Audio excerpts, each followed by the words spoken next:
I had two options for sharing with you this morning. One was to give you 5 or 6 global trends, but as I reflected on it, my suspicion is that many of you have done a lot of reflection on missiological trends and developments. So I'm going to go for a more complex presentation because I think there will be some things in that will probably satisfy you more than if I just gave 5 or 6 simple trends, which means you absolutely need a pen and a piece of paper or a computer to take notes, because I will speak faster as I go along, as Welshmen tend to do. Now, it was actually my idea and my responsibility to work at putting this document together. And it came as we discussed the preparation for the Cape Town Congress. I suggested to other leaders in the Lausanne movement that I don't think ever in the history of the church evangelical leaders have ever produced a document which brings together doctrine and praxis in one document. And it's my persuasion that in the New Testament, this is actually how Paul worked. So, for example, as I've mentioned in the introduction here, if you read Colossians, the first 2 chapters are on the supremacy and the uniqueness of Christ. And then in chapter 3, he switches his argument, as Francis Schaeffer says, to talk about spirituality with the kitchen sink, for the kitchen sink. In other words, if we believe these things, how then should we live? He does exactly the same thing in Romans, 11 chapters on the great doctrine of justification by grace through faith. And then in chapter 12, he talks about what are the implications? Hospitality to strangers and things like this. So there's never any separation in Paul's thinking between doctrinal rectitude and convictions and praxis or application. That's why we decided to put together a document which brought together, we looked through all the major documents and councils in the history of the church since the first century and tried to think of how we could summarize what evangelical Christians have always believed about the gospel. When I use the word evangelical, by the way, I'm thinking of those whose aspiration is to have their lives and their convictions governed by Scripture. That's all it is. It's gospel orientation. It's an old word. It predates the Roman Catholic Church coming to existence. It was used in the debates with the heretics in 180 AD to describe those who emphasized authentic Christian living. They were called evangelical by some of the early church fathers. This is very important because many people in recent years, particularly in non-evangelical circles, have said of evangelical Christianity, it's really only a product of the Reformation. It is not. It is a term used before Constantine came to power, and that is very, very important historically in describing authentic Christian living. I wish there was more research and writing on that because it would give dignity to evangelical Christians. As John Stott used to say, evangelical Christianity is biblical Christianity, or we aspire to be biblical in our orientation. So we looked at the various statements, and Chris Wright came up with a brilliant idea for the first time in history, writing a series of doctrinal convictions in the language of love. This has never been done in history. That's the first half of the document. That's deliberate because many people resist doctrine, thinking it's dry, whereas, of course, in the Old Testament, in Moses' song in Deuteronomy 32, God says, "My doctrine will come to you like the rain in the morning, like the dew in the morning." In other words, the purpose of biblical truth is to refresh us spiritually, not to bore us. So that's why the first document is stating this is what we have always believed, whatever our denominational affiliation, if we hold to be gospel-oriented people. But then the second half tries to answer the question, how then should we live missiologically in the 21st century? The first half of the document was written by 6 theologians from around the world. We asked different people, who would you like to speak into this? And we asked them to work at summarizing and crystallizing core Christian evangelical convictions over the 2,000 years that appear in pretty much all these documents. The second section, which is what I'm going to speak about this morning, is a summary of the feedback we got in Cape Town from leaders from 197 countries. I don't think this has ever been done, and the question we essentially asked is, if we believe these things, what are the implications for mission in the 21st century? So we took all the responses from Cape Town. This was written up afterwards summarizing what leaders from nearly every country in the world said are the challenges facing us. I want to give you a summary of 12 of the key challenges right at the end. Before I do that, I want to comment on the last 25 years, actually. I'm a bit computer phobic, so I have to work out how to use this. The growth of the last 25 years. My own background is I'm a church historian. And so excuse me if I speak about church history a little in the next 40 minutes.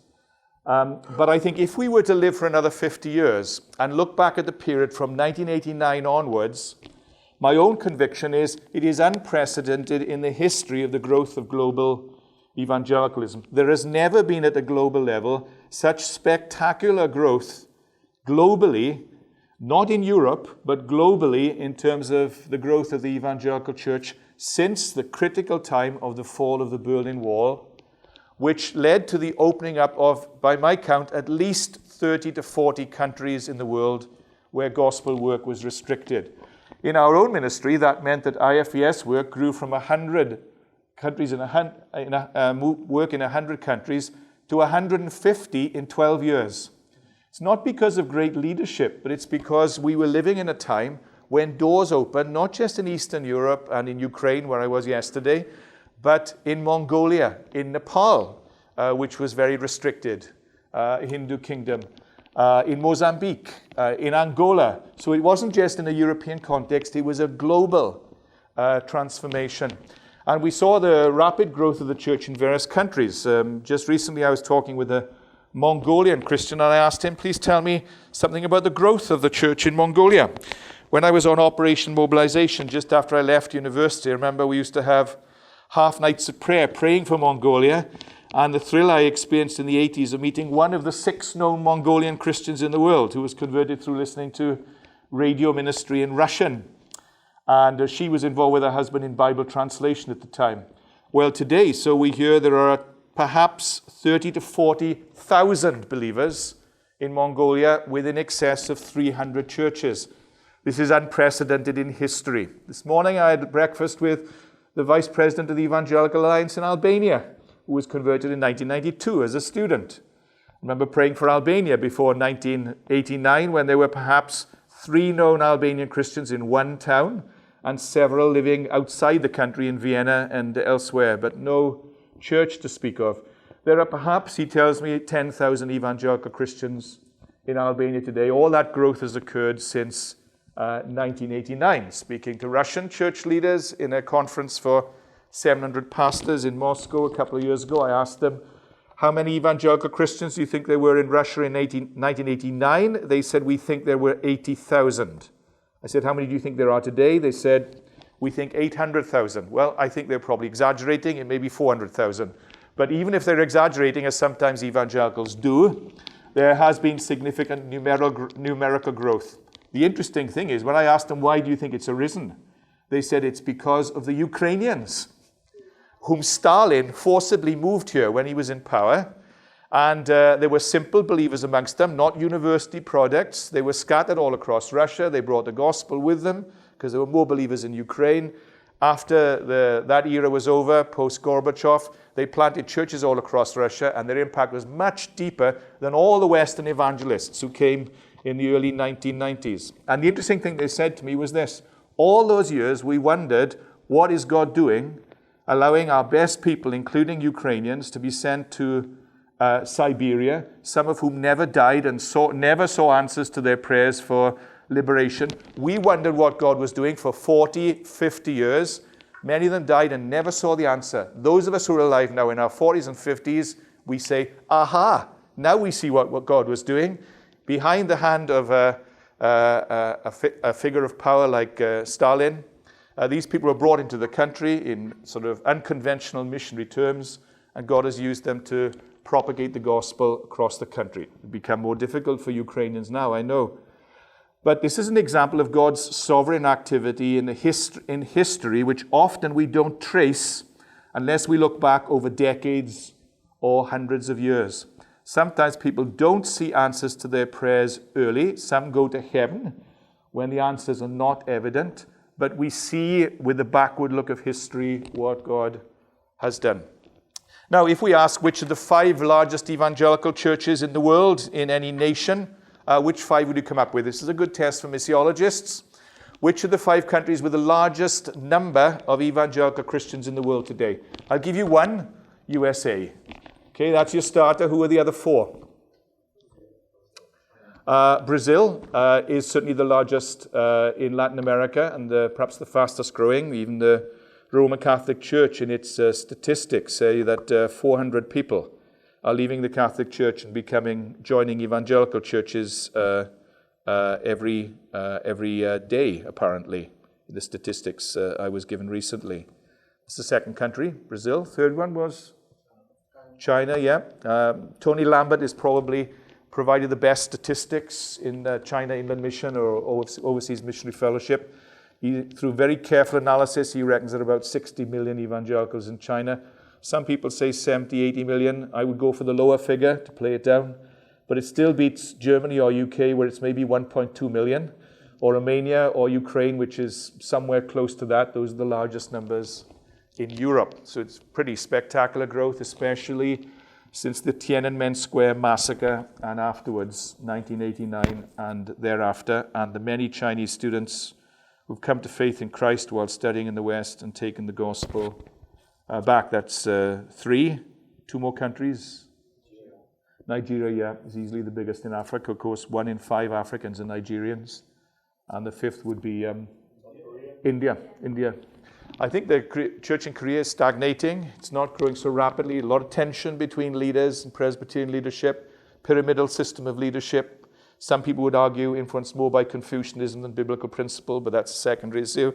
Many students and young people reacting against that form of authoritarian leadership. Small groups breaking out. Many young people leaving the pyramidal structured churches, becoming part of the smaller house church network, but the church not growing significantly numerically at the moment and experiencing some crisis. India would be the 5th country.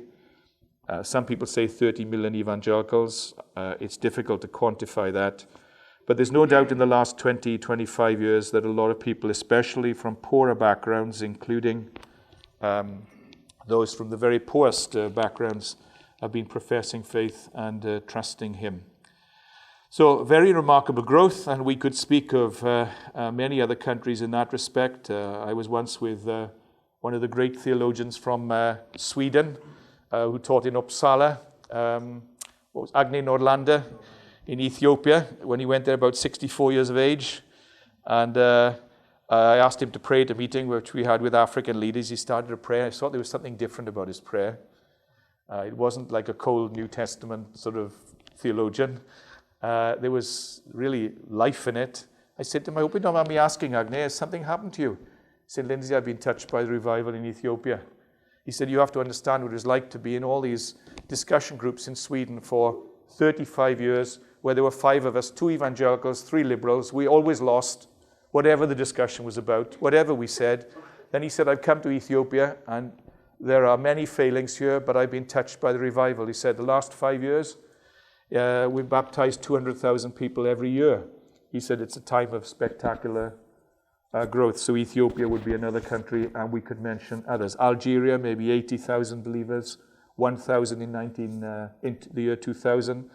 Algeria, Tunisia, I just met with one of the leaders of the church there who told me she knows personally 200 Muslim converts, still persecuted by her family. There were maybe 25 non-Christians in Tunisia out of 6 million people in the year 2000, so there's been growth there. And of course, the Iranian church is experiencing spectacular growth. So if you look globally, there's never been a time like it in history. There are pockets of significant growth in that time in Europe, Albania being an obvious one. To some extent, Russia and Ukraine, if you count them as European. But which is the country which percentage-wise has seen the most spectacular growth in evangelicals in Europe in 25 years? This will shock you. France. It is France. I worked in France, in Paris, for 6 years in the 1980s. There were 4,000 known evangelicals in the year 1910. In 1985, it was about 220,000. Today, it's 500,000. The difference is the church in France is mainly made up of lower income folks, not so many university products working in the professions like in the UK. So the criticism often of the UK church is it's strong in reaching middle income professionals. That's probably because of the effectiveness of the student ministry, where the student work has not been so strong in France, but through the impact of the diaspora. So Philip Jenkins, the church historian and missiologist, says, through three factors: the charismatic movement, which has its strengths as well as weaknesses, which has introduced people to Bible study, the emphasis on church planting, which particularly was brought in by Mike Evans of OM in the late 1970s, early 1980s, which has been bought into by evangelicals across France, and thirdly, through the impact of the diaspora, which includes European missionaries, but also folks from Cambodia, Vietnam, Africa, the Caribbean, who have started many churches all across the country. That doesn't mean there aren't difficulties there, but there has been a time of significant growth in France in the last 25 years, almost imperceptible to the rest of Europe. And of course, there are still huge challenges in terms of the philosophical orientation of the culture. Very few Christian lawyers there, for example. We tried to start a national Christian fellowship for lawyers. 6 people came. And it shows how tough it still is in the country, but nevertheless, significant growth. Well, the whole lecture really could be about the growth of the evangelical church across the world. In the 1910 Edinburgh Conference, there were thought to be 4 to 7 million evangelicals in the world. A conservative estimate, according to the World Evangelical Alliance now, is 300 million. I think it's probably more. And certainly well over half now are in the non-Western world. The other dimension is, of course, the growth of the missionary force globally. Huge increases in the number from Brazil's latest statistics I've got. 1987, 1,600 Brazilian missionaries in the world. 1997, 4,000. 2010, 9,000. 2015, anticipated 14,000. Historically, the move of missionaries from one culture to another occurs maybe 20 years after spectacular growth in the church. It's the last thing where you see the maturation of the national church. And that's why we're only just beginning to see the emergence of some significant evangelical statesmen globally, not yet at the level of John Stott and Billy Graham, but they will appear more in the next 20 years because it takes time for the church missiologically to grow and reflect in this area. But certainly the numbers are increasing and key leaders will emerge from those in coming decades. Similarly from Nigeria, Kenya, and so on. We have them now, of course, working in Europe as well as many other parts of the world. So that should in many ways, I suppose, excite us. I've completely, oh yeah, it is, yeah. But just for your encouragement, of course, we struggle in the European context. I'll be giving a lecture tomorrow on understanding our European context, which is very complex, and how then should we work missiologically in Europe in a presentation tomorrow afternoon. But it is, in my view, having worked in IFS for, this is my 40th year, and having visited over 120 countries now to speak at student groups, I think Europe is tougher than the Middle East. At least in the Middle East, people believe there's a God. Whereas in most European campuses, you have to argue the case for the existence of God. So you're starting much further back. It's quite tough, which is why I want to give the rest of my life to developing a team of European university evangelists. But here are some external threats, despite the growth globally. I'll just mention 4: pluralism and relativism. John Stott was a great influence, not only in Lausanne, but in IFES. He was vice president. For all the years I was general secretary, I remember going to see him just before he died, and I said to him, John, what do you think is the biggest challenge facing the global church? Straight away he said, number 1, pluralism. The challenge to the uniqueness of Christ, and its first cousin, relativism, that all truth is relative. What surprised me was then he went on to say, the other thing that concerns me, this was maybe 5 years ago, he said, I'm really concerned about the growing threat of persecution that I see evidence of around the world. That was 5 years ago, that's point 3, and that's accentuated Now, the Times newspaper at Easter time 2 years ago produced a 4-page spread on the persecuted church. I think they overstated the number of people persecuted. Sometimes the church is just restricted in what it can do. That's different from overt persecution. But nevertheless, we are seeing very significant growth in persecution. The Iranian church, the Eritrean church is amongst the worst persecution I've heard, and there's hardly anything about it in the Christian press. I talked with one Eritrean friend I've known for some years who was in Cape Town, and she said she sees her husband on average one night a month because he's traveling around keeping away from the police. And she said, Lindsay, it's terrible what they're doing. They're taking pastors, putting them in the front line of the war with Ethiopia, just like David did with Uriah. So they're the first who are killed. Then she said they put some of them in containers and bury them underground and they just suffocate. I've never seen that in any missiological journal in the West, but it just shows how awful the level of persecution is in some countries. And of course, you're seeing some of it in the Middle East and the North African context. It's increasing in India too, I'm afraid. And with the Indian National Party coming back into power, their influence was held back for 5 or 6 years, but there are already signs of significant extra pressure. Maybe more severe persecution will come, especially those who come from poorer backgrounds. The second, of course, is the growth of religious fundamentalism over the last 25 years. There was an American guy of Japanese origin in the early 1990s, after the fall of the Berlin Wall. Can anybody remember his name? The End of History was the book that he wrote. You read it? Oh, it was a very influential. It made him a millionaire. And his thesis, and he's a professor now in one of the top universities, The End of History, you should have a look at it. It's a blockbuster in the 90s, and his argument was basically, history's over, the West has won. Democracy has triumphed. It was very simplistic, very naive, totally wrong. Many Westerners were totally taken in by it, including leaders in government. And then another one was written a few years later by Samuel Huffington, called Clash of Civilizations. It was Fukuyama, Fukuyama, who wrote The End of History, Francis Fukuyama. Samuel Huntington III, I think he was, wrote The Clash of Civilizations, where he talked about the rising tension between the world of Islam and Christian and democratic traditions. And of course, we're seeing evidence of that more overtly in the last few years. The interesting thing is, when the Lausanne Congress took place in Manila in '89, that was the first Lausanne event I went to, nobody had any sense that the Berlin was going to fall, and it fell 2 months later.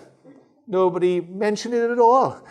And there were some Russian pastors there. I talked with some of them, and Ukrainian pastors. I talked with some of them last week who came.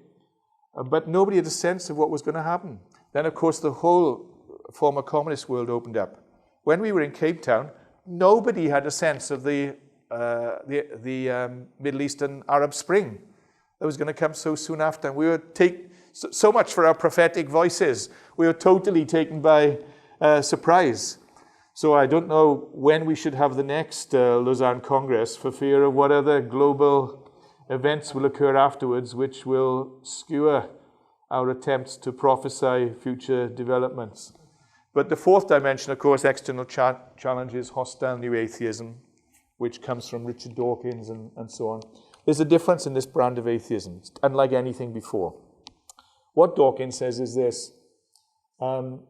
He said, when those planes flew into the Twin Towers in New York, it was almost like a revelation for him.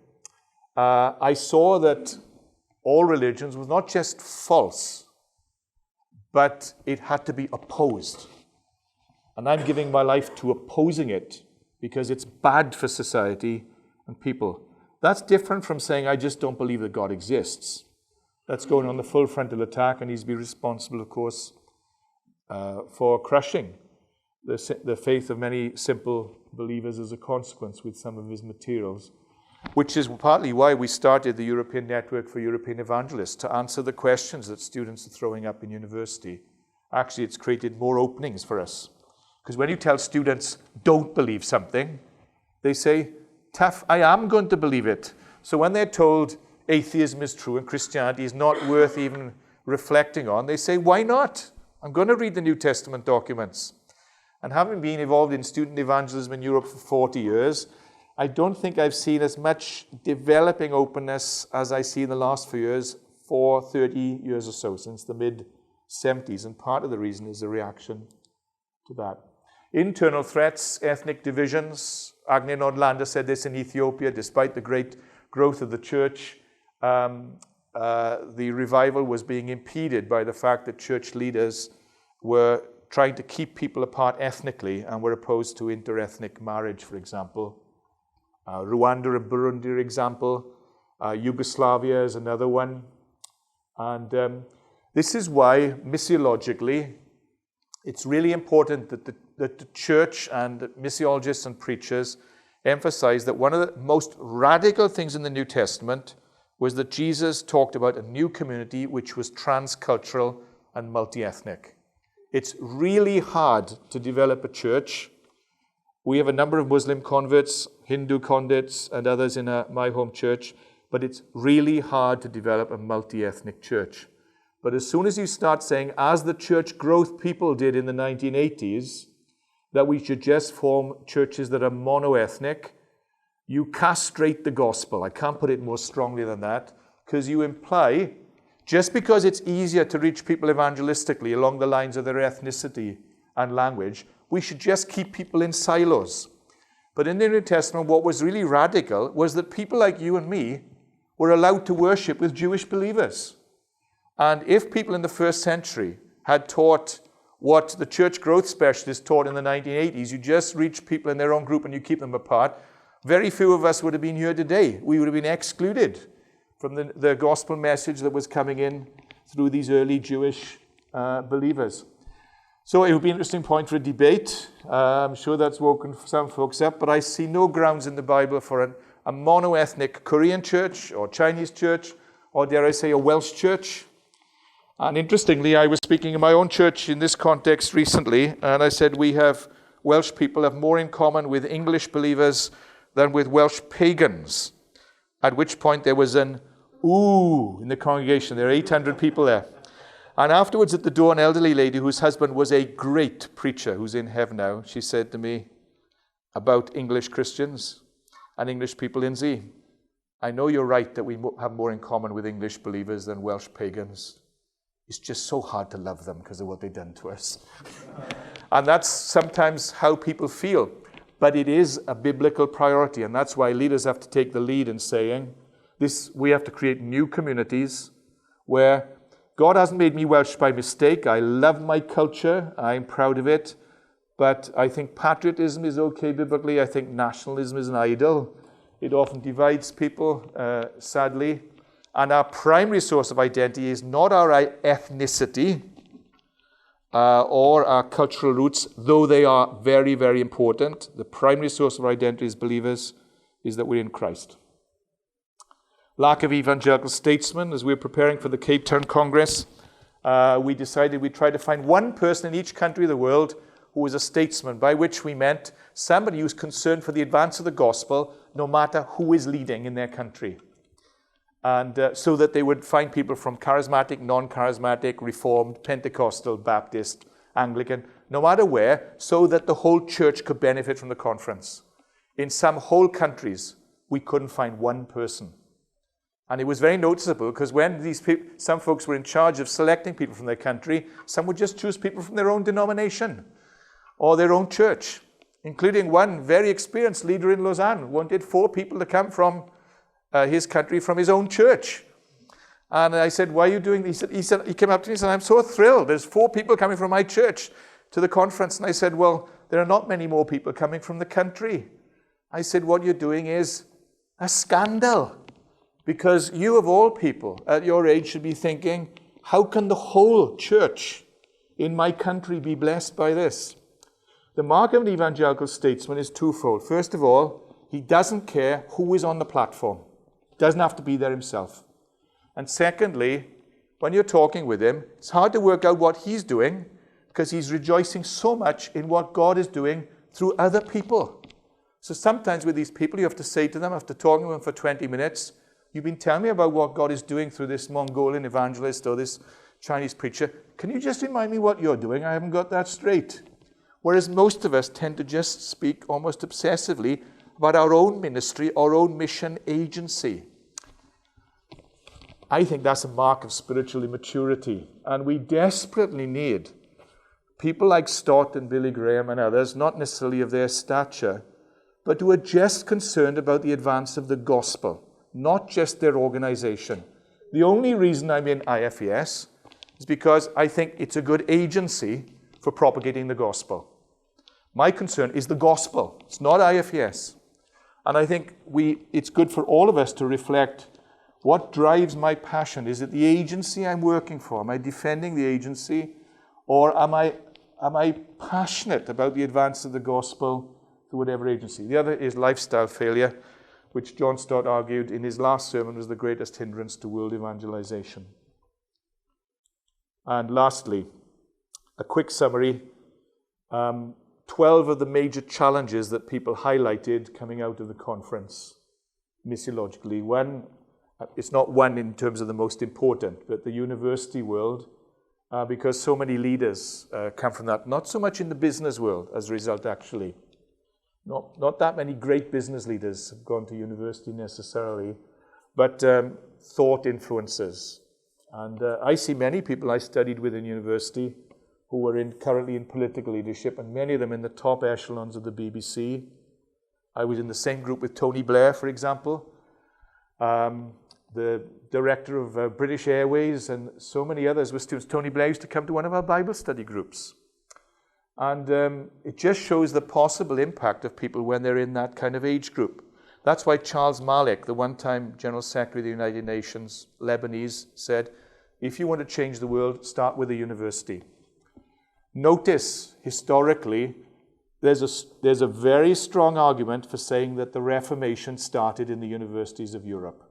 Luther was converted as a young university professor in his late 20s in Germany. Calvin, in the Institute, says he was converted as a student in the University of Orleans. The gospel penetrated the universities in Northern Europe as a result of their preaching. So university world is important.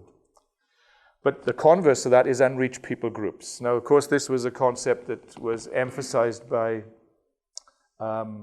Ralph Winter in the 1974 conference. I'm sure everybody knows about it. He said, up until now, we've all talked about reaching the nations, and we've thought in terms of nation states, which historically is a construct of political theorists in the last 250 years in Europe. In the Bible, when it talks about nations, it's ethnic groups defined by their language and culture. And he said, if you think of the world in these terms, that means in some nation states like Nigeria, you might have hundreds of people groups, ethne, according to the New Testament. Now, Paul Eshelman, relatively controversially in his presentation in Cape Town, argued that there were 639 of these people groups in the world, where there were 100,000 people who spoke the same language, where there has never been a missionary, where there are no churches or small groups, and they don't have the scripture in their language. So his point is, whether you agree with his statistics or not, why should we preach the gospel twice in some situations when many people have never heard it once? And he argued that the vast majority of the money that we spend in mission is spent on maintenance. And he said, we maintain too much and we pioneer too little. So it's very interesting that historically, since 74, this emphasis from Ralph Winter, the unreached people groups, it penetrated the budgets of churches all across North America. And many churches developed an adopt the people profile. It hardly touched Europe. It's not really influenced that much most mission agencies. From my observation over the last 40 years in Europe, some are beginning to think now of targeting people groups and challenging their church membership to think about penetrating those groups. Many mission agencies have just said, well, we've served in this country for 100 years, so we'll just carry on doing so. That's not necessarily wrong. but it perhaps shows a potential inflexibility faced with one of these missiological challenges in the world. Third is Bible translation. One of the great things about the Manila Congress in 1989, which was perhaps less influential than 74 and 2010, was that all the Bible agencies, International Bible Society, United Bible Society, Wycliffe, and so on, they all met together in a private meeting and said, look, this is nonsense. We're all competing against one another. Some countries, we have 2 translations at the same time. Why don't we have an annual meeting of the leaders to decide which are the languages which don't have the scripture in their tongue, and then we'll share it out. They've been doing that every year for the last 23 years. And actually, the meeting of the Bible societies around the world is one of the best models that we can see of trans-denominational and trans-agency cooperation. And I think this is important because many people criticize evangelicals for being schismatic, and we start a mission agency at the drop of a hat. I remember Michael Griffiths in the Tamer Conference in 1977 when I was a student, haranguing people who had their stalls in the, which I thought were wonderful. But so many of them had 5 or 6 workers, and he said, you're all doing the same thing. That might have been a little bit harsh from the platform. But nevertheless, there are some good examples in the last 25 years of many mission agencies really trying to work harder. In Norway is an example, with Norma and so on, really trying to work at the idea of partnership together. The fourth would be oral learners, the direct opposite of the university world. The many millions who learn through visual or through listening rather than through textbooks or lectures or a university context. And it may be that sometimes those who emphasize the university world unwittingly miss out on the oral learners who learn through other means. Many mission agencies are doing much better in that respect. Fifth is diaspora or migrating peoples, where the church has come to us. It's a huge change in the last 25 years. I went to see Tom Houston, the former director of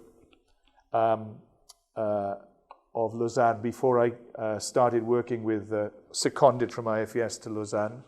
And I asked him, he's a great missionary statesman, he's in his mid-80s now, from Scotland. I said, Tom, what do you think, this would have been 8 or 9 years ago, what do you think is the defining or the number one missiological challenge or development in the early part of the 20th century? It was before the Cape Town Congress. He said this: the impact of migrating peoples, and of course it's on our televisions all the time.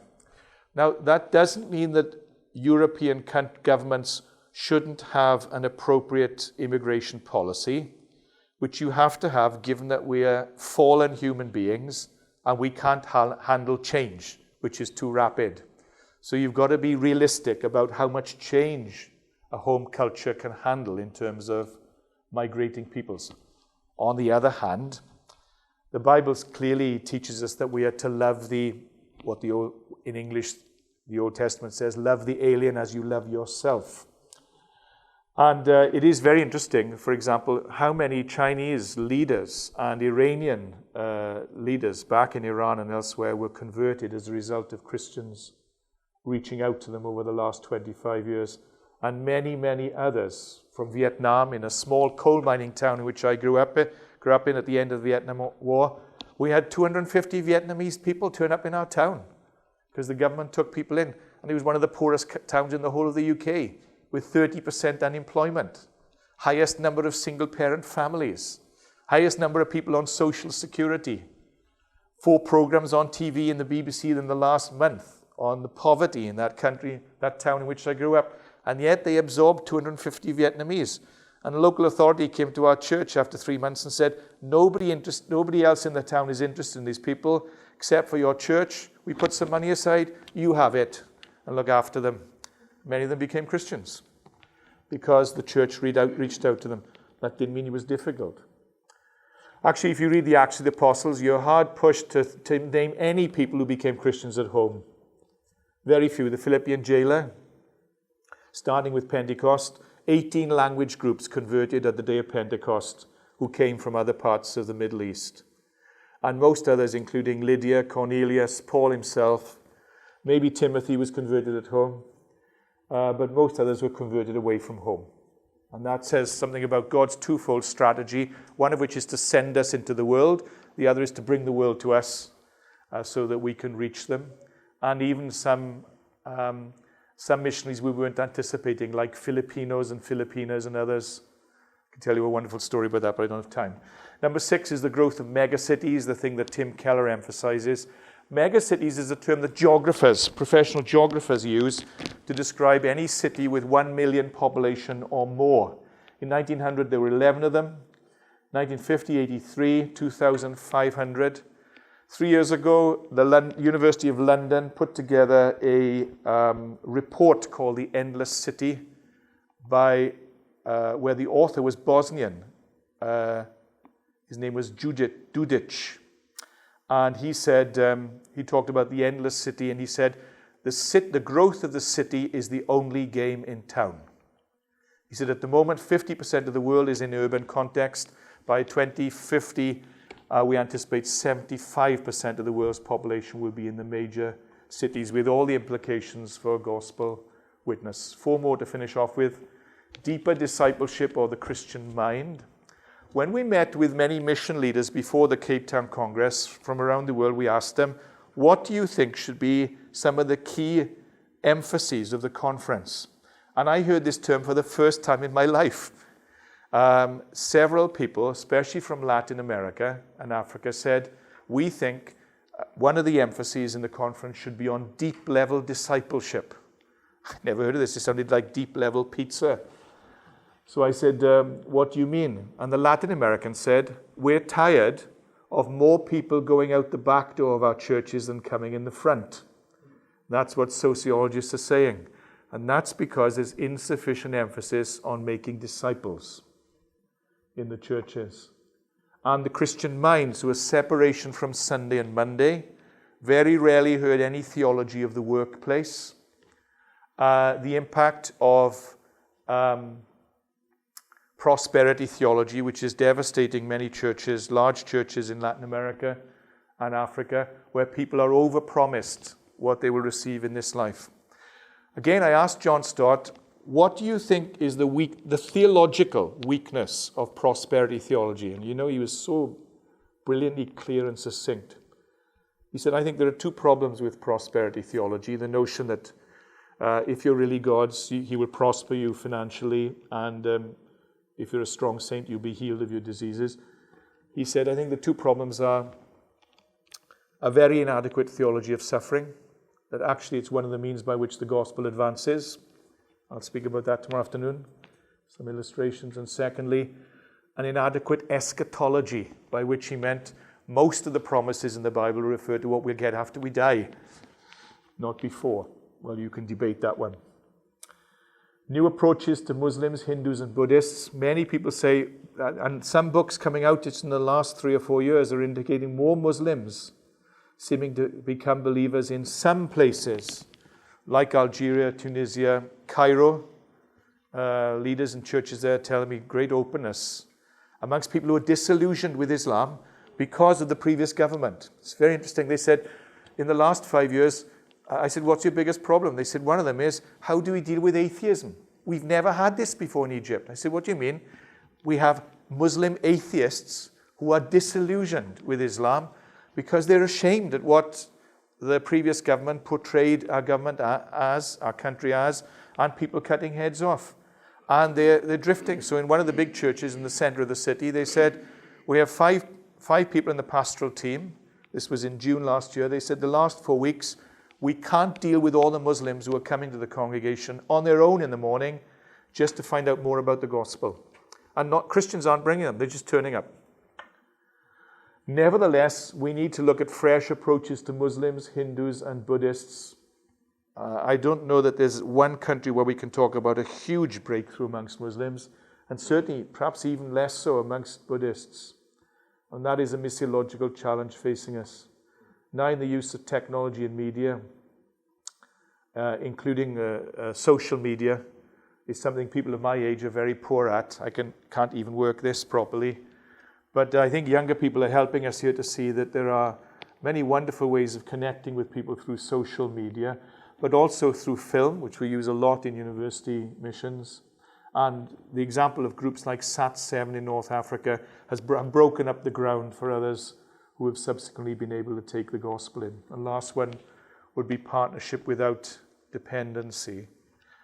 And this is a challenge for us who've been in mission work for many years. How do you work to a situation where there's genuine partnership, where you're learning from one another, rather than creating long-term dependency? Many mission agencies, in my view, are doing better in this respect. There's more sensitivity, especially among some of the older ones, been around for a long time, who are showing great humility in this respect, in terms of how then should we live and fulfill God's calling to us in the 21st century.